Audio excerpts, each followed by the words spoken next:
Ова било и последната позитивна информација за здравието на Симона. Следното утро, кога обично се слушале со девојчето, никако не можеле да ја добијат на телефон.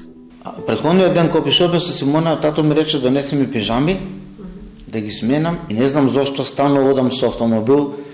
Тој ден викам мајке одам со автобус. На клиника горе е хаос, нема каде да се паркираш. Ај викам ќе одам со автобус и така не се брзам, ќе отидам кај девојчето, ќе му однесам. Ми звони бројот што ми кажа дека починала Симона. Замислете како го соопштуваат тоа, значи какви родители се тие? Размислуваат ли дека мене ми се јават ти почина Симона? Има ли тој човек, мене што ми се јави дете? И родител ли е? Има ли нешто човечко во него да размисли како мене ми ја соопштува таа вест? Шокот бил огромен за целото семејство. Мајката и сестрата на Симона лошата вест ја слушнале од Сашо.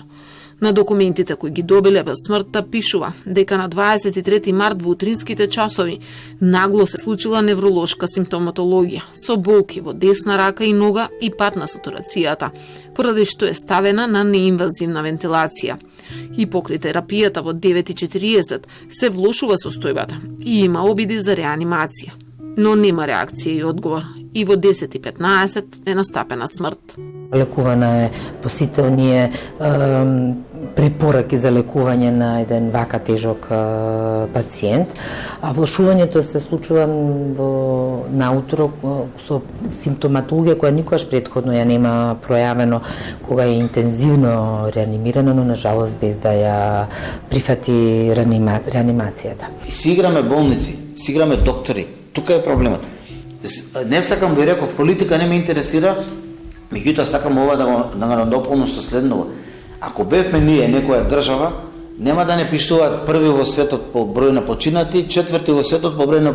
И ние уште ќе бидеме министри, уште ќе бидеме премиери и уште ќе глумиме нешто, не знам. Од Министерството за здравство велат дека вонредниот инспекцијски надзор не утврдил ништо по увидот во евиденциите и белешките за третманот на Симона. Жалосно е што ние не можеме да ги предвидиме и покрај незините лоши параметри, она е покриена со терапија, но ние не можеме да предвидиме ни ние ни било каде во светот време кога би можел да се создаде еден таков тромб или или веќе создаден тромб да одлепи, да заврши некаде во циркулацијата, а најопасни се овие места во мозокот каде што се центрите за живот. Родителите на Симона пак веќе покренале собствена истрага. Гневни се на матичната. На докторката од 8 септември што испратила на клиника. Трагаат и по докторката од кожна клиника која инсистирала за трансфер на Симона, но сакаат да дознаат и кој бил дежурен вечерта на инфективната пред таа да почине.